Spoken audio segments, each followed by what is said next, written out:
WE M4 CQB and WE M4 RIS. So, unahin ko na to guys. M4 CQB front assembly is metal. Naka-triangle sights. May carry handle. So, detachable to guys ha. Ito. Receiver niya is metal din.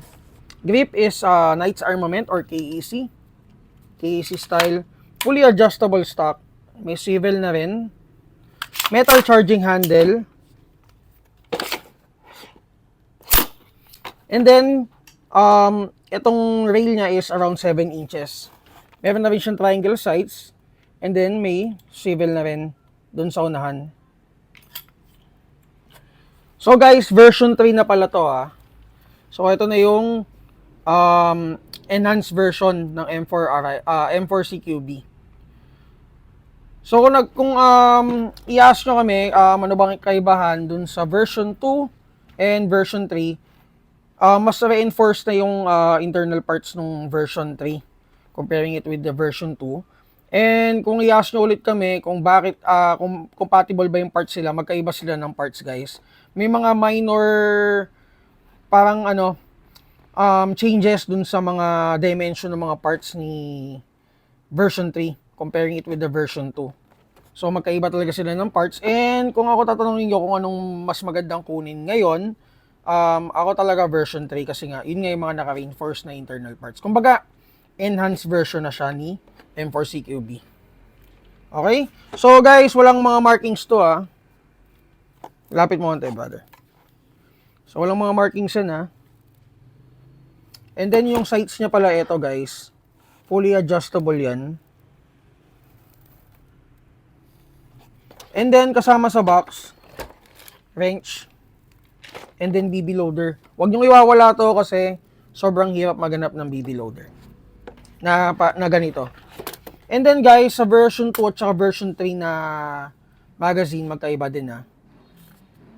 Hindi papasok yung version 2 sa version 3 at hindi rin papasok si version 3 sa version 2. Okay, tandaan nyo yan. Ha? Hindi, ayan. And guys, ito, huwag itong kakalimutan. Mag-open bolt lang yan pag nakaunahan to. Ito. Okay, so punta naman tayo dito sa version, na tuloy. Punta naman tayo dito guys sa RIS. Comparing it with the M4 CQB, medyo mas mahaba to ng onte. So yung outer barrel niya is around 15 inches. Yun lang naman yung pagkakaiba nila. All the same, dun sa body, sa internal parts, version 3 din to guys. M4 RIS. So kung naghahanap kayo na medyo mas mahaba pa dun, sa CQB M4 natin, ito. Recommend ko sa inyo guys. And then, same naman yung kasama. FPS, siguro may mga mababago. May slight changes sa FPS. Mas malakas to ng konti kasi mas mahaba siya. Nang konti lang naman. Okay? Test natin guys. So, for the price, ang price nito is 18.5, okay? So, for the magazine, ang price ng magazine natin, extra magazine is 2.5. So, for discounts, PM na lang kayo sa page. And makikita nyo to guys sa new arrivals natin ngayong March. Okay? Test natin guys. Semi. Ilan? 403. Ayan. 411. So, FPS out of the box, sabihin na natin nasa 400 to 420. Itong maikli. Okay, full auto natin. Teka. Ayusin ko nga lang to guys. Baka mawala na naman yung sound natin eh.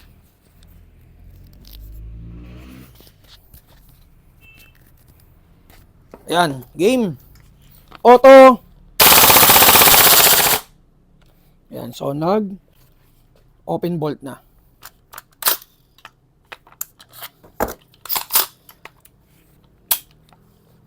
Again, M4 CQB. And then, dito sa RAS tayo sa mas mahaba. Ayan. And then, nakatulak na. Okay?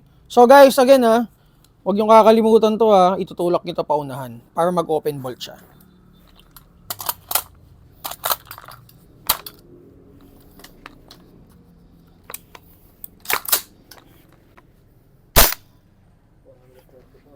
444. Auto, guys. Open bolt na rin.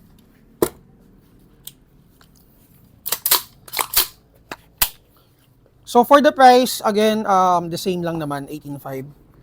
Check na lang kayo, check nyo na lang sa new arrivals natin to. Meron tayong iba't ibang GBBR units doon like Scar L, sa ano to, sa WE 416, ano pa ba? Ayun guys, R5C. Ito. And MP5 na. Tawag dito, MP5. And then meron din tayo M16. For other brands, like VFC, meron din naman tayo mga VFC dyan. VFC and GHK guys, na MK18. Okay? So again, PM na lang kayo sa page natin, sa mga new subscriber namin, mga bago pa lang dito sa YT natin guys, may FB page kami, Mavs Tactical, and yung store namin open Monday to Saturday, 10 a.m. to 7 p.m. See you sa store.